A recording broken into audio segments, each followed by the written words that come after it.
I know, I'm trying to get them. Hymn number 38 in the gray hymnal. Please rise in body or spirit. This morning has broken.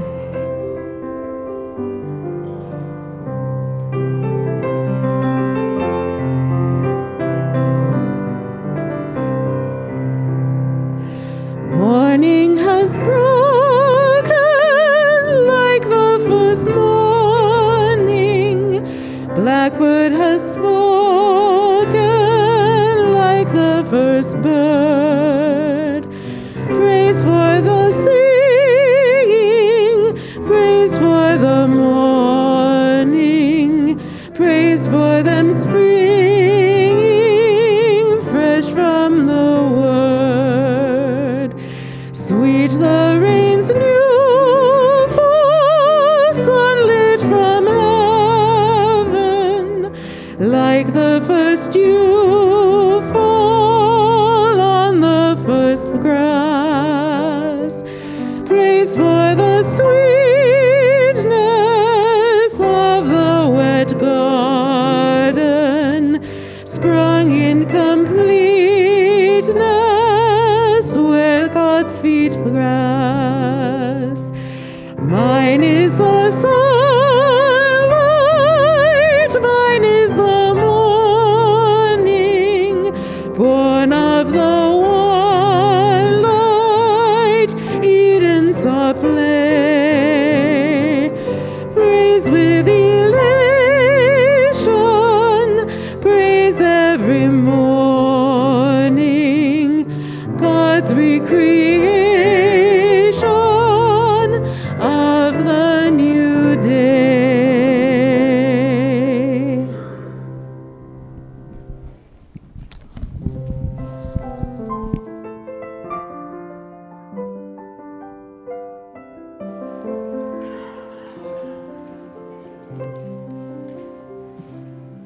Good morning.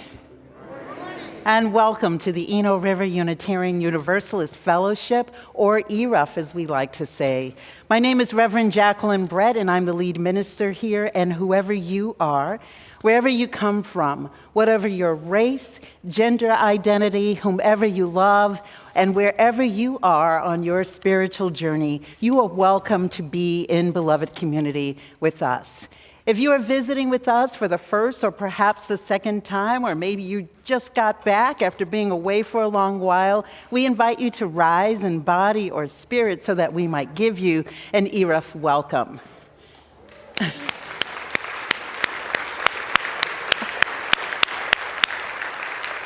Excellent. It is so good to see all of you, and thank you for choosing to spend this Sunday morning with us.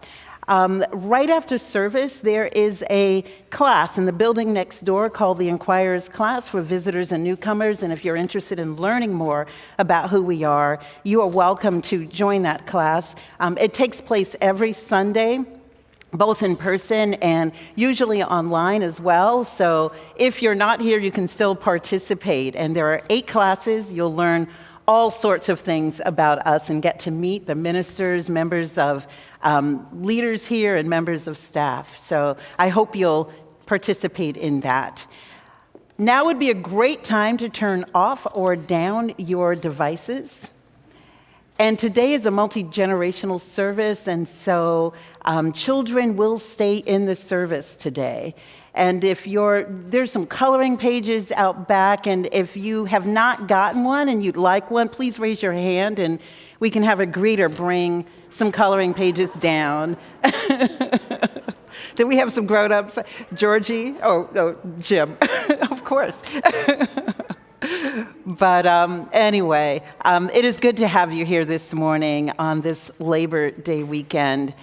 And so let us all center ourselves into this time and this place. And let's all together take a collective deep breath in and let it out. And let us begin worship.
So you know how you realize that something seems a little bit off? And what seemed a little bit off for me is like, why was my welcome so brief this morning? And I realized as I saw this video that I forgot to acknowledge our musicians this morning. River Folk is providing our music this morning, and actually the rest of the music they will provide will be live. So River Folk will be here providing our music, and as always, Kate Lewis is on is our pianist, and Wendy Looker is our director of music this morning. We also have our tech team, which is King is making his what should I call it? First time, King is waving his hand in the sound booth, but King is on our media tech this morning, operating our camera, and Sean Trimble is our broadcast technician, and Scott Gaskins is our sound technician. We cannot do this work without all of these wonderful people participating. And so let's express some appreciation for Riverfront.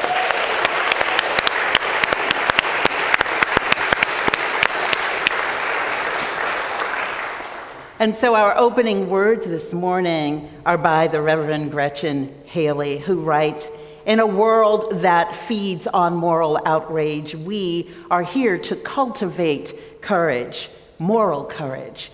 In a time that prizes picking sides, we gather to draw a wider circle." And in a culture that teaches us to get for what we give and to ask, what's in it for me, we come to practice generosity and to remember we are all in this together. In the midst of life's bitterness, we choose to sing, to give thanks, to laugh together, and to be keepers of beauty. To offer a place of belonging for all who come in gladness and in pain. To resist the push to the next moment and the next. To slow down. To breathe more deeply. To feel a part of something greater.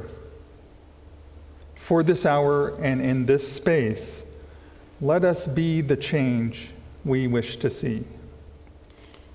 And so may the flame we now kindle light the path back to our center, back to that place of belonging to what is true, what is deepest within, what knows us even before we know ourselves. And may our chalice remind us that we are held and welcomed whole, without the need to hide a single piece or part of who we are. And so let us all sing together. Please rise in body or spirit, and we are going to sing hymn number 318, which is in the gray hymnal if you want music, and the words will also appear on the screen, and Wendy will lead us.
Please turn and greet your neighbor.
My name is Sarah Millsaps-Tolles.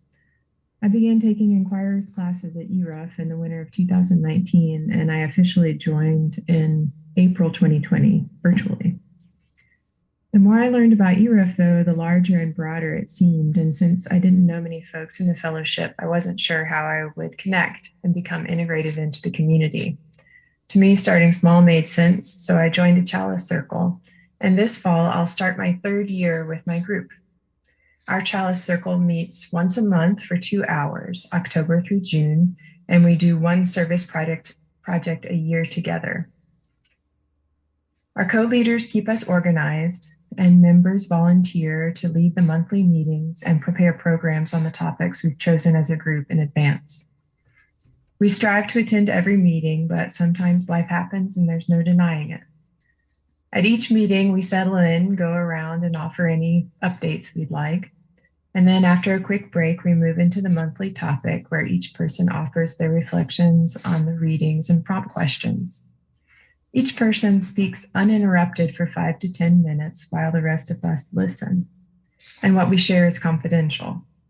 After everyone has spoken, we take time to draw connections among the responses and acknowledge what resonated with us. This is usually my favorite part. I think what I like most about Chalice Circle is the authenticity. We show up each month purely to build relationships with ourselves and each other through honesty, dedication, vulnerability, and good spirit. To me, Chalice Circles are special because of this simplicity. Our relationships are not complicated by other dimensions. And in my life, the freedom that our commitment to privacy offers is unique. So in this safe space, I can really just be me, and I can really just listen without having to hedge or placate or fix. So, to be clear, this is not a therapy group. What I mean is that in my participation, I can focus entirely on the matter at hand, which is refreshing. And the fact that we show up each month, striving as humans to connect and grow, deliberate in our efforts to be thoughtful about our journey on this planet. This inspires me and gives me hope. And while I know the members of our group share many of the same values, we behave in all sorts of different ways. It's been enlightening to hear how our life experiences and personalities affect how we demonstrate those values. And this has improved my understanding of others. As my journey at ERUUF grows, I think I'll always consider my Chalice Circle as my anchor point, and I'm grateful for that. Thanks.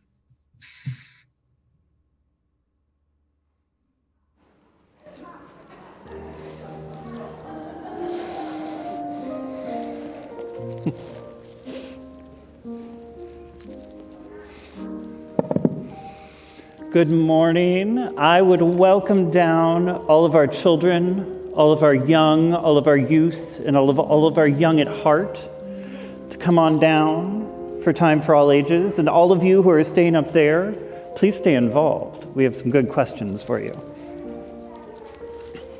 I see some people over here. I see somebody coming down the middle row. Oh, I see some people coming down this row.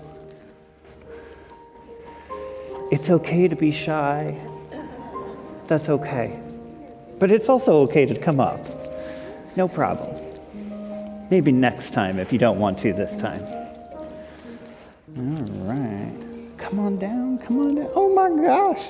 Hello. I love those shorts. Oh yeah? That's excellent.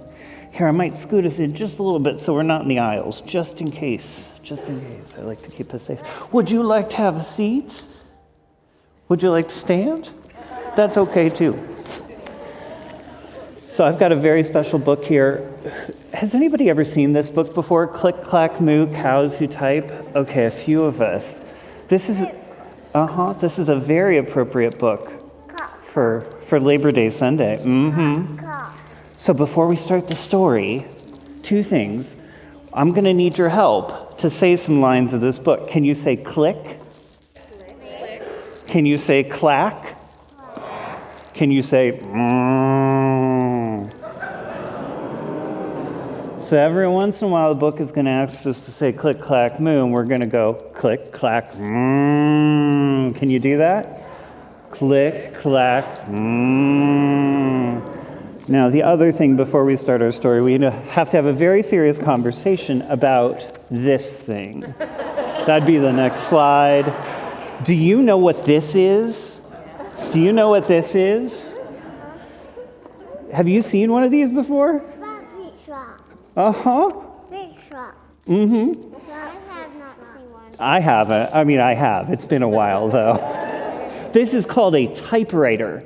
It's kind of like the ancestor of a computer. You could type on it, you put paper in it, and it'd type out words. How many people know what a computer is? You know, can you type out words on a computer? So we're going to have this typewriter thing in this story. So I just thought I should show you that before we get started. Bless our souls. Click, Clack, Moo, Cows That Type by Doreen Cronin. Pictures by Betsy Lewin. Oh, it's been a minute. Farmer Brown has a problem. His cows like to type. All day long he hears, say it with me, click, clack, click, clack, Now this one's different. Clickety clack. Excellent. I can see some good mooing faces down here and out there. At first, he couldn't believe his ears. Cows that type? Impossible. Click, clack. Click, clack. Click, clack. Good catching those words. I messed that one up. Y'all are better at this than I am. Then he couldn't believe his eyes. There was a note. Dear Farmer Brown, the barn is very cold. At night, we'd like some electric blankets. Sincerely, the cows. It was bad enough the cows had found the old typewriter in the barn. Now they wanted electric blankets. No way, said Farmer Brown. No electric blankets. So the cows went on strike. They left a note on the barn door. Sorry, we're closed. No milk today. No milk today, cried Farmer Brown. In the background, he heard the cows busy at work. Ready? Say it with me. Click, clack, click, clack, clickety, clack, The next day, he got another note. Dear Farmer Brown, the hens are cold too. They'd like electric blankets. Sincerely, the cows. The cows were growing impatient with the farmer. They left a new note on the barn door. Closed. No milk, no eggs. No eggs, cried Farmer Brown in the background. He heard them. Click, clack, click, clack, clickety, clack, Cows that type, hens on strike? Who ever heard of such a thing? How can I run a farm with no milk and no eggs? Farmer Brown was furious. You know what furious means? It means mad. I get mad sometimes. I'm not on Farmer Brown's side here, though. Farmer Brown got out his own typewriter. Dear cows and hens, there will be no electric blankets. You are cows and hens. I demand milk and eggs. Sincerely, Farmer Brown. He's kind of cranky right now. Duck was a neutral party. So he brought the ultimatum to the cows. The cows held an emergency meeting. All the animals gathered around the barn to snoop, but none of them could understand moo. All night long, Farmer Brown waited for an answer. I think we're coming. Oh, nope, not a cue on this page. Duck knocked on the door early the next morning. Do you see the duck? You see the duck there? You see the duck there. He handed Farmer Brown a note. Dear Farmer Brown, we will exchange our typewriter for electric blankets. Leave them outside the barn door, and we will send Duck over with the typewriter. Sincerely, the cows. You see the duck? Farmer Brown decided this was a good deal. He left the blankets next to the barn door and waited for the duck to come with the typewriter. The next morning, he got a note. Dear Farmer Brown, the pond is quite boring. We'd like a diving board. Sincerely, the ducks. Ready? This one's got a different ending. Ready to say it with me? Click, clack, quack. Click, clack, quack. Clickety, clack, quack. And thus ends our story of barnyard animals working together to create change in their lives.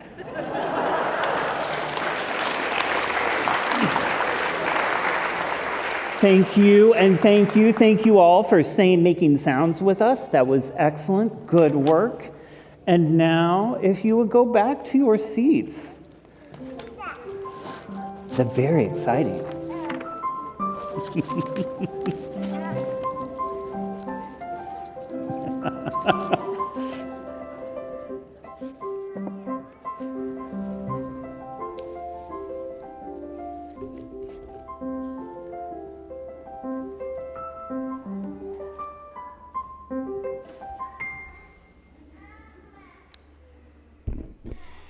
It's so easy to think of this weekend as a long weekend marking summer's end. If Memorial Day means that summer's really here, kids are out of school, then Labor Day means the process is in reverse. And yet, Labor Day was never about summer's end. Working people, united in their unions, fought for this holiday to shine a light on the struggle to win the 8-hour workday, the weekend, and the right to collectively bargain. And they wanted all of us to have a day of rest to remember the sacrifices of those who came before us to win those transformative changes to working life. Labor Day was first celebrated 140 years ago in 1882 in New York City. And in 1909, the Federal Council of Churches, a predecessor to the National Council of Churches, declared today, the Sunday prior to Labor Day, Labor Sunday. For them, this was a time to reflect on the teachings of Jesus, a carpenter who taught his followers to stand up for the least among them. Since then, our own UUA has passed a resolution calling on member congregations to work for labor law reform, including supporting efforts to protect the right to organize and bargain collectively. For me, this is personal. I'm named after my great-grandfather, Shmuel, who came to this country from Eastern Europe, escaping the persecution of Jews and seeking a better life. He came to Chicago and found work as a tailor in the women's clothing industry. It was a job in the International Lady Garment Workers Union, which meant that even when times got tough during the Depression, he had the security and solidarity of being united with his coworkers. Shmuel's story isn't rag to riches, but it is about moving from isolation to community. The middle-class life he achieved through his union allowed my father's father to buy a home and my dad to go to college. So when I went to college and I saw immigrant workers on strike, I thought back to the stories I heard about my great-grandparents. Who would have stood up for them? That question led me to help organize student solidarity for workers on strike, and thanks to the workers' commitment and solidarity, they won the strike, securing living wages and standardized schedules in their union contract. It was thrilling to be a part of that, and it was also draining. I found myself searching for ways to refill my cup. That's when I first walked into the doors of a UU congregation, First Parish, just off campus. Exhausted from late nights of banner making and early mornings on the picket line, I needed a place for spiritual nourishment. First Parish became that place for me. I'd walk in on Sunday mornings and feel my soul fill up as we sang together, meditated together, and broke bread together. Then I'd go back on the picket line the next morning, ready to fight another day. This was just the first time that I saw the interdependence between Unitarian Universalism and the labor movement. In a very practical way, as a student activist, I needed the spiritual sustenance that a UU congregation provided for me. And now, for the last 8 years in North Carolina as an organizer, ERUUF has been my spiritual home, enabling me to restore my spiritual resources that I need to sustain myself in the work of building justice in the workplace and in the community. Even for those of us who haven't been on a picket line or helped workers organize, I think all of us UUs have important values in common with the labor movement. After all, our first principle calls on us to act in service of the inherent worth and dignity of every person. Under a union contract, women, people of color, trans folks earn the same as everyone else. Our second principle calls on us to pursue justice, equity, and compassion in human relations. In the labor movement, workers have the chance to fight for the power they need to ensure justice, equity, and compassion on the job. I could go on. But while our UU values have a deep resonance with the values of the labor movement everywhere, here in North Carolina, we have a particularly urgent challenge. With the second lowest union density in the country, we have work to do to build a stronger labor movement. Make no mistake, this is by design. The so-called right-to-work laws that make it harder for workers to organize are an ugly vestige of Jim Crow, designed by white supremacists to keep black workers and white workers from building solidarity. The ban on collective bargaining in the public sector means our teachers don't have the right to sit down and negotiate the raises they so desperately need.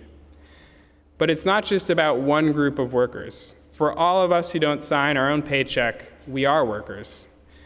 We are living in a period of incredible momentum for working people coming together in unions from Starbucks to Amazon, and too often those opposed to working class interests, the radical right, white supremacists, the wealthy few, hijack the language of religion and claim the moral high ground to defend the racial and economic order as if it's a natural God-given order. As a faith community, I think it's incumbent on us to challenge that fiction and show up wherever we see workers standing up for themselves, wherever we see ourselves standing up together for our inherent worth and dignity as those who toil to make the world go round. We have two opportunities here in Durham to do just that tomorrow. There's a rally being organized by Duke workers at 11 o'clock tomorrow morning at Duke Chapel, and an action at the Planet Fitness on Martin Luther King Drive at 11:30 a.m., where workers are standing up for safe working conditions and an end to sexual harassment at work. They'll be meeting at the DMV on Roxborough, just near that location. The Reverend Dr. Martin Luther King said it best when he said, "Never forget that freedom is not something that is voluntarily given by the oppressor. It is something that must be demanded by the oppressed. If we're going to get equality, if we're going to get adequate wages, we're going to have to struggle for it." End of quote. Let us struggle for it together, as Unitarian Universalists, as workers, as Unitarian Universalist workers, all of us united.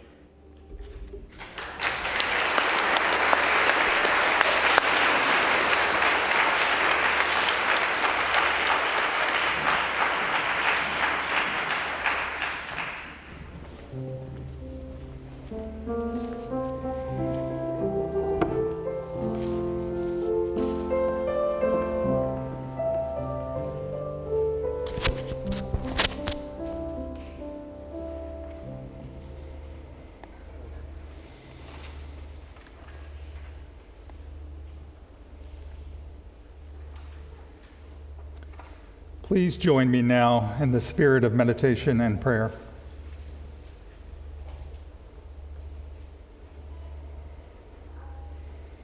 Spirit of life, Today we celebrate Labor Day weekend and honor the value of work, recognizing the contributions of our own hands and those who have gone before, to build the spaces where we live, the roads we travel, farms and schools, cities and communities, and this very place where we worship. We offer gratitude for the perseverance and dedication of workers in this world, past and present. We have so much to be thankful for on this day. Yet, in our commitment to equity and justice, we also acknowledge that the legacy of labor in this country is challenging to face. Slavery, exploitation, child labor, discrimination, systemic racism, collective oppression, abuse of power, and the ongoing marginalization of Black and brown people, women, queer, trans, immigrants, and many more. We acknowledge the need for healing, reconciliation, and justice, for continued advocacy and action to protect workers' rights and basic human rights. We pray for the courage to dismantle these unjust systems, to create a more equitable world for all. In a spirit of unity and compassion, we lift up all of our prayers and blessings. Together, we breathe as beloved community, and we hold in our hearts the Cox family who mourn the loss of Marilyn Cox, wife, mother, grandmother. We hold in our hearts those in our community and in our own families who suffer, who mourn, who face the everyday difficulties of life. We hold in our hearts all who work and are in need of rest, and honor this moment together in silence.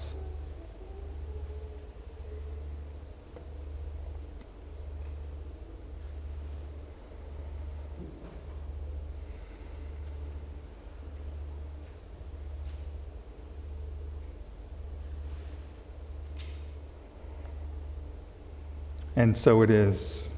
Amen. Ashe. Blessed be.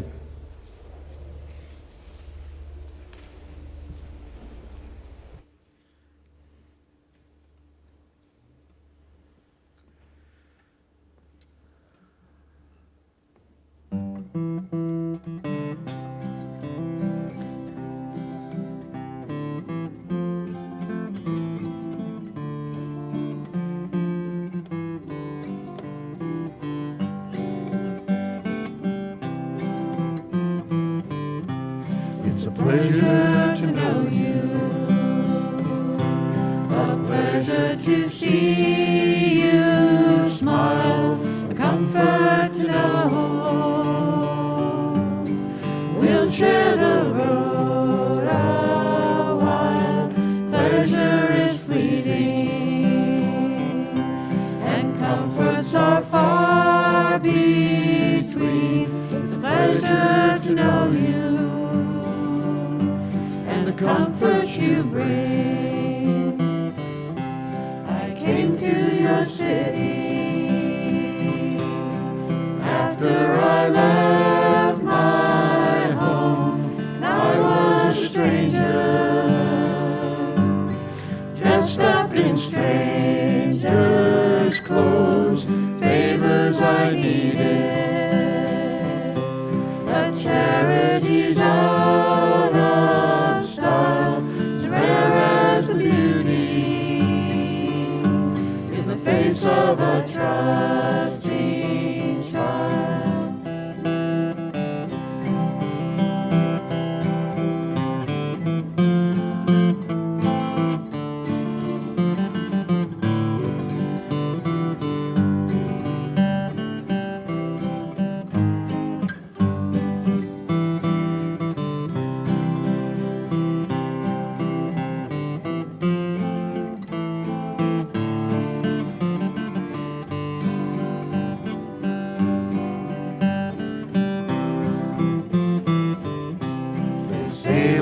life's a journey, a highway from birth to death, mapped in despair, and traveled in hopelessness. Well, we may believe it, but just between you and me, the trick to the traveling is all in the company. Lovers may leave you, lovers may turn away, and others may scorn you. You know they will someday. Seasons are fickle, and fate is not known as kind, but friendship's a diamond, and trouble's the diamond mine. It's a pleasure to know you, a pleasure to know you, a pleasure to see you smile, a comfort to know, a comfort to know. We'll share the road a while. Pleasure is fleeting, pleasure is fleeting, and comforts are far between. It's a pleasure to know you, a pleasure to know you, and the comfort you bring.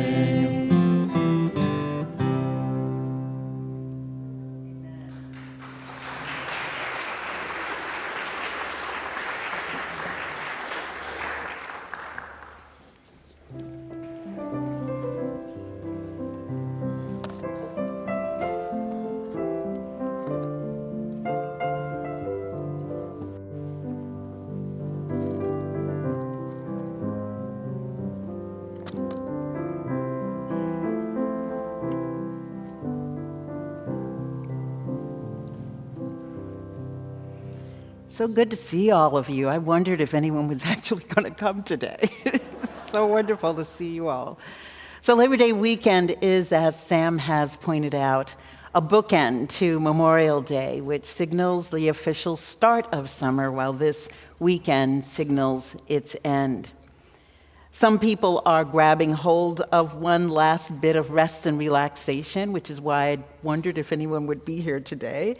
Because we're now back.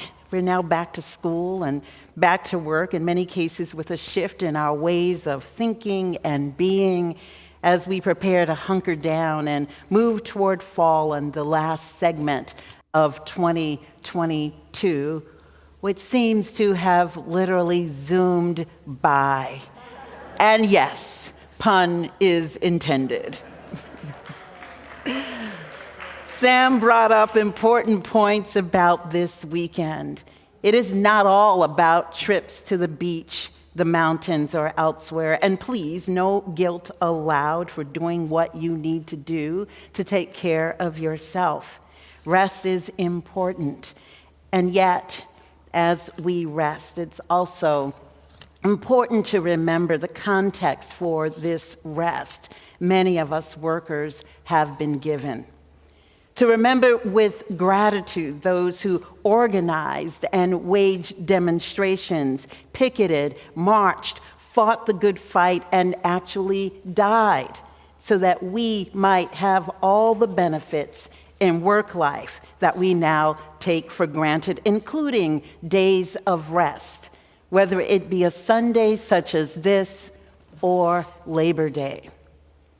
It is important that we recall the history, tell some of the stories as Sam just did, because when we forget that what we have today was not always so, it becomes easy to forget the great need for vigilance and accountability when it comes to the rights we now have, that those rights are all hard-won. And so I also invite us who are here in town to not easily skip over the events Sam described that are taking place in Durham tomorrow. Or if you're not able to attend, perhaps take a moment to reflect that there are people still needing what many of us might consider to be basic expectations of a workplace. To not be sexually harassed, to feel safe in body and mind while at work, to earn a living wage, to be treated with respect and dignity. And if you actually do not have any one of those things, perhaps a good place to spend at least part of the day tomorrow is at one of the events Sam described. Our own ERUUF is also a place of employment. Each year, every worker here is asked by a committee of the board to comment on how they are being treated. We work hard to be an employer that pays a wage that meets standards of the Unitarian Universalist Association's fair compensation guidelines. And we can only do so because of the pledges of the members and friends of ERUUF. Pledges that provide for the livelihood of a group of workers whose reasons for being here at ERUUF are about one primary objective: to realize the mission, vision, and plans of this congregation. And this is true even among our workers, and that's most of them, who do not identify as Unitarian Universalist. They commit to that objective nonetheless. In fact, most of them are quite eager to set goals that manifest the dreams and desires of this congregation. I think that was a Freudian slip when I said demand. As we are now fully entering this new chapter of ERUUF, we have a workforce of 16 full and part-time employees, not including your called lead minister, or the 2 very part-time contract workers who help with facilities maintenance. I reported to the board in August that, including the lead minister, 29% of ERUUF's workers are full-time, 71% are part-time, 24% identify as BIPOC, and 29% as LGBTQ+, which includes 3 full-time staff members. I can personally say that as a worker here at ERUUF who identifies with more than one of those demographics, I am gratified to work in such a place daily. I am also gratified that as head of staff, I am held accountable by the board on behalf of all of you to make sure this place remains a place where people come to work knowing that they are valued as human beings who are held with dignity and respect. The other interesting thing about ERUUF's workers is that 75% or 3/4, in addition to myself, we're all in new roles or entirely new jobs. It was with that in mind that I knew it was important for us to begin when I returned in August with time together, coming to know each other both as individuals and as a staff team, a time to bond. We spent a full day on an all-staff retreat during which we worshiped together, ate, shared some of our personal stories, laughed, danced, and I gotta say, without calling any names, that there are members of our staff who really know how to get their groove on, and it might surprise you who they are, but you won't hear it from me. We collaborated to create an ERUUF staff playlist on Spotify, and we made art together. If you're ever in the office, you'll see in the staff hallway the mural we created. We also considered how UU principles resonated for each of us, even for those who are not UU, as well as what was meaningful to us in ERUUF's mission and vision. We also worked on our staff covenant together. All of this to form a basic framework as we make meaning in our work together. The following week, the senior staff went on retreat, hunkering down to understand what it meant to set goals on behalf of their roles, as well as on behalf of their shared ministry with the congregation. They are eager to set goals in response to the annual vision of ministry, which is created each fall by ERUUF's board. And then we all went on a staff outing.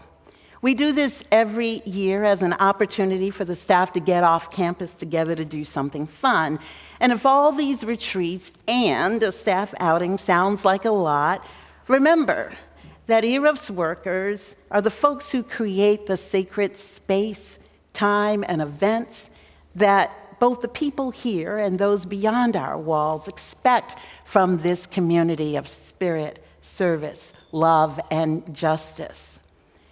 With some of you, we are the folks who are tasked with making sure that Sunday, whether it's online or in this space, always happens. We're here for the holidays, the weddings, the memorial services, the celebrations, and ceremonies. We especially have quite a journey between now and the end of the year when so much happens here.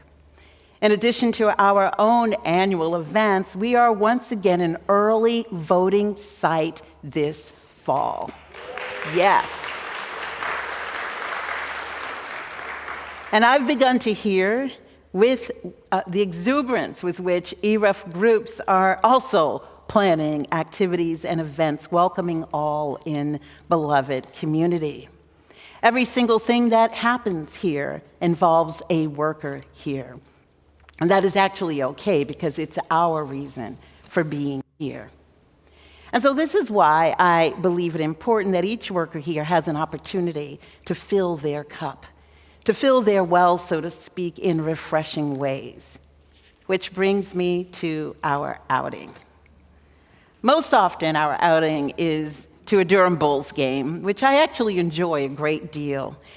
But when we go to the baseball game, we're usually in relationship only with the people sitting on either side of us or the people right behind us or right in front of us. With so many new people on staff, I wanted something that would bring all of us together, not have us sitting in little clusters or silos. When I asked two of the senior staff members for ideas, they both surprised me by suggesting the same one: axe-throwing. I was really surprised. How could I justify having the workers of a religious community hurling axes across the room? It seemed dangerous, somewhat barbaric, and downright silly. I was obviously filled with all kinds of judgment. So I asked the people who proposed this to me, what would be your theology of axe-throwing? We are, after all, a religious community, and this was, quite frankly, a religious question. Now, here's the thing about theology. It's one of those thorny religious words that can be quite loaded for some, or perhaps we simply don't know what it means to begin with, nor are we certain that we should even care. In Western cultures, theology is most often viewed through a Christian lens, and so most people believe that what's essential about it is some understanding of our relationship to a deity, or the divine, as some might say. But in its broadest sense, theology has to do with the study of religious belief, whatever it might be, and how we each are making meaning of the great living and ever-evolving mystery of the world in which we live and move and have our being. Richard Gilbert, author of the UU study curriculum, Building Your Own Theology, points out that if we are living, breathing, hurting, laughing, crying, questing human beings, it is impossible not to be theologians. Theology traditionally has to do with the study of God or divine things, but there is another definition as well, he says. Theology has to do with ultimate concern and commitment by whatever names we call them. It has to do with the stuff of human experience, the meaning of being and becoming. We do theology not to become divine, as someone suggested, but to become more human. He goes on to say that for us, UUs, what we do together, not what we believe together, becomes central.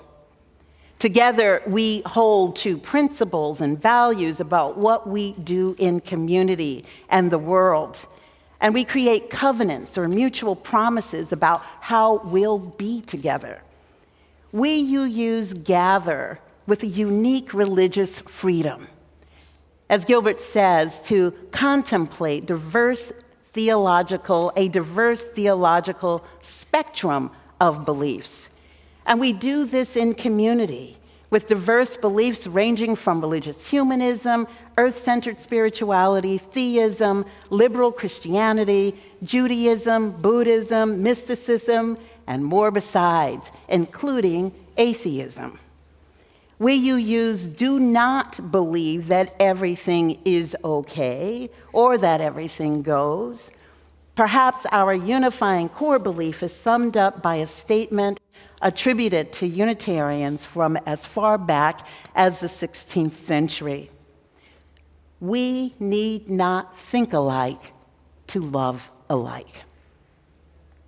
Being on the side of love, aspiring to embrace and embody love in our thinking, being, and doing in the world is core to who we are as UUs.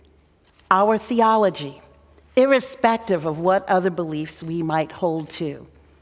And of course, I do not speak of emotional, sentimental love, but an ethic of love, which challenges us, holds us accountable to being more than we are, and to holding others accountable as well. And so at the core of my question, what is a theology of axe-throwing, was just this, in admittedly a rather tongue-in-cheek way. I began to soften my resistance to this idea as I wondered what meaning might come of it if I suspended my assumptions, judgments, and yes, prejudices about something I actually knew nothing about. Especially my assumption that it would not likely offer anything to our little group, anything meaningful. But so I invited the staff to attend an event that offered an opportunity for meaning-making and exploring our assumptions, definitions of fun, discovery of a new talent, or simply what it meant to be in an open-hearted space of allowing rather than resisting. All but 3 staff members were able to attend. And while we were there, what surprised me most was not only the gift some of our group displayed for axe throwing, but that folks came over to me from time to time and shared, unasked, what meaning they were making of it all. A tribute to our staff that the tongue-in-cheek proposition I made was nonetheless being considered in the midst of rowdy and uproarious fun. Here's what some of them had to say, reported to you, of course, with their permission. One said, "It's healthy to engage in things that we aren't good at or in contexts we aren't familiar with. It brings us opportunities to see life from a new perspective." This person also said, "I had a lot of trouble getting the axe to stick because I had a flick in my wrist.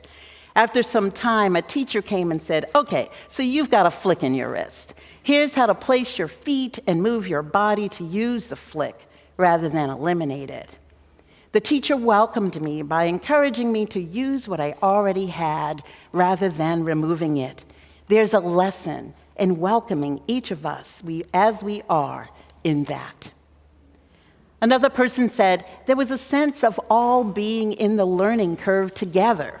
Since it was an unusual and awkward motion to learn how to throw an axe that would stick to the target. It seemed like supporting and having fun was more valued by the group than scoring and winning. Another person said, vulnerability is required to learn how to do something in front of others. The coach was so supportive and clear in his suggestions for improvement. The laughter, joy, and warmth of the group cheering each other on made that vulnerability okay. We are all learning new roles, sometimes in full view of each other, and it's good to feel okay with that vulnerability. Another said, doing a shared activity that has seemingly nothing to do with our work took us out of our specific roles on the staff chart and allowed us to interact with each other in new ways, which makes for better communication and healthier work relationships when we come back to our roles. And finally, this person said, I think of the ways that the success and precision of axe throwing for me was never about how forcefully or powerfully I was able to release the axe in my hands. Every time I made a bullseye, it was because I was totally relaxed and present, not thinking about the competition so presently that I was distracted, but holding that pressure just close enough to fuel my own fire. I thought about nothing other than how and when I was breathing. It is a sport about secure foundations and bodily awareness, about exacting pressure enough just to let go. Axe throwing was about listening deeply to my coach, allowing their instruction to inspire me. I felt like he was invested in my success, paying close attention to when and where I was tightening up, and offering me new and often incredibly subtle changes. I know that that kind of affirmative attentiveness is something that makes my heart sing, makes me feel seen, rooted for, and prepared for the task at hand. Wow. Receiving this sort of meaning-making feedback from our staff, the workers of ERUUF, fuels me with great joy at the hearts and sensibilities they all possess. I am deeply gratified and actually quite moved to be their head of staff. And so I close now with a photo of all this meaning-making activity. Here we are.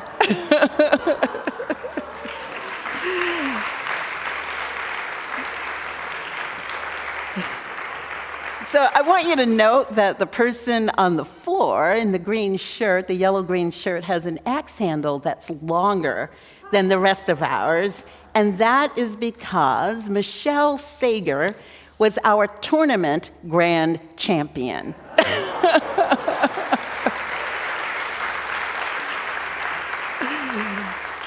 And so I've got to share with you one other photo.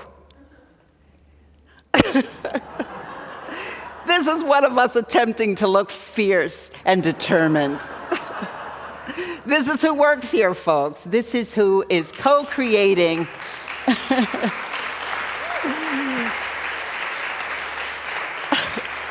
This is who is co-creating a new ministry here. This is who shares the ministry with love at their core and ERUUF's mission and vision in partnership with each of you.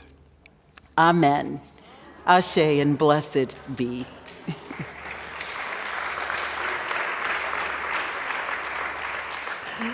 We weave the fabric of beloved community when we draw our circle ever wider and commit ourselves to offering what we can through our time, our talent, and our treasure, given as we cultivate hearts of generosity toward the upliftment of our mission, our vision, and our work in the world. As the greeters come forward to pass the plates, do not have cash or checks on hand. We invite you to go to ERUUF.org on your device and hit the Give Now button and follow the instructions from there.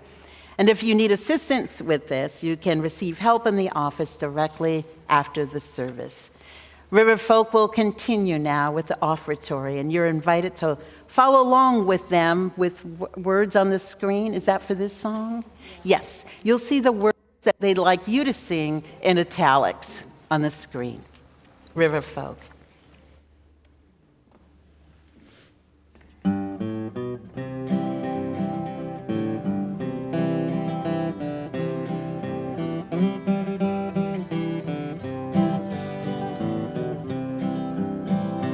Let our hearts not be hardened to those living on the margin. There is room at the table for everyone. This is where it all begins. This is how we gather in. There is room at the table for everyone.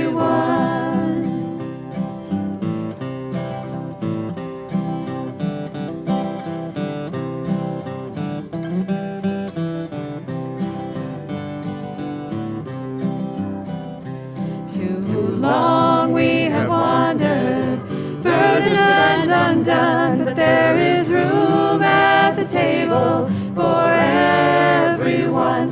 Let us sing the new world in. This is how it all begins. There is room at the table for everyone.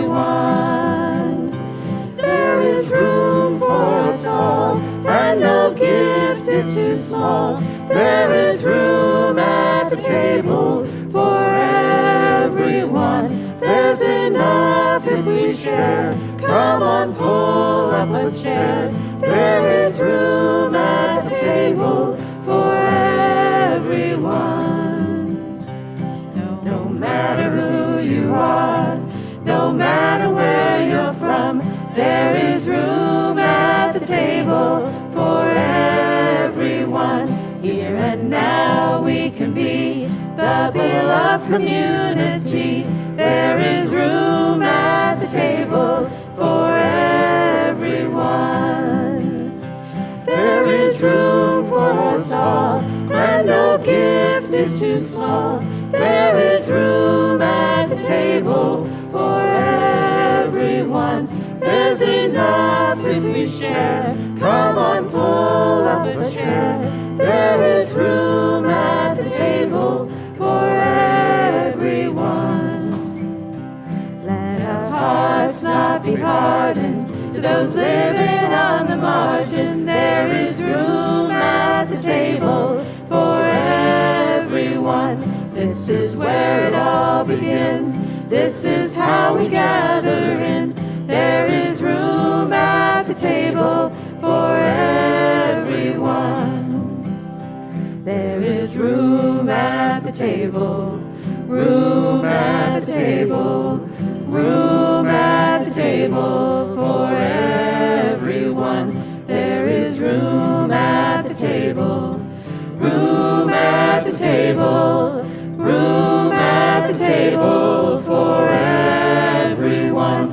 There is room at the table for everyone.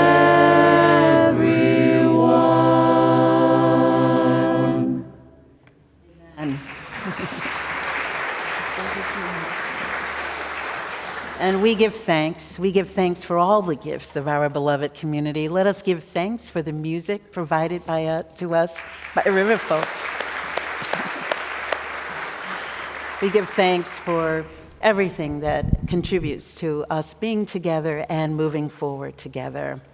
And so we will sing together in this moment our last hymn, which is number 1028 in the Teal hymnal. If you need the music, The Fire of Commitment. Wendy will lead us. Please rise in body or spirit.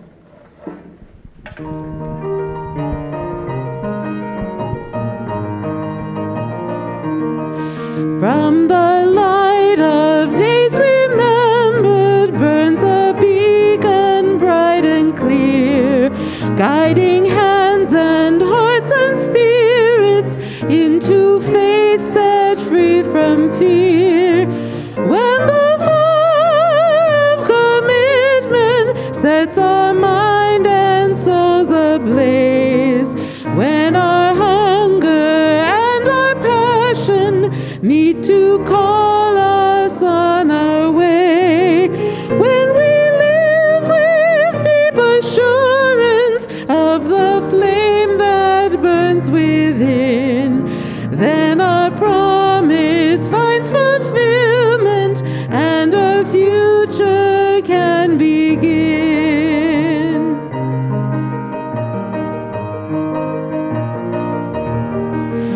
From the stories of our living rings a song both brave and free, calling pilgrims still to witness to the life of liberty. When the fire of commitment sets our minds and souls ablaze, when our hunger and our passion meet to call us on our way, when we live with deep assurance of the flame that burns within, then our promise finds fulfillment and our future can begin.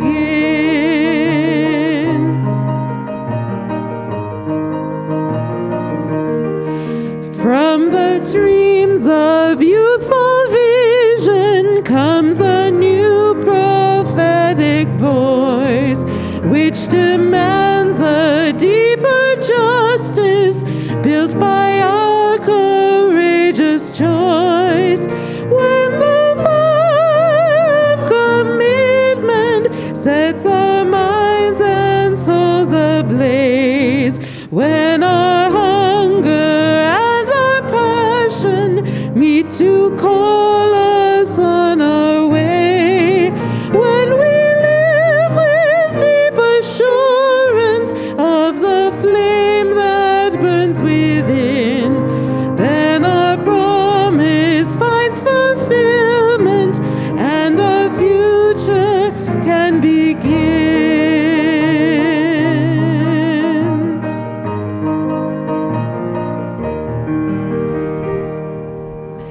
Our closing words this morning are by the famed religious educator Sophia Lyons-Fahs, who wrote, "Some beliefs are like walled gardens. They encourage exclusiveness and the feeling of being especially privileged. Other beliefs are expansive and lead the way into wider and deeper sympathies. Some believers are divisive, separating the saved from the unsaved, friends from enemies. Other beliefs are bonds in a world community where sincere differences beautify the pattern. Some beliefs are like blinders, shutting off the power to choose one's own direction. Other beliefs are like gateways, opening wide vistas for exploration. My friends, may your beliefs ever expand your capacities for love and understanding. Amen, ashe, and go in peace." Amen.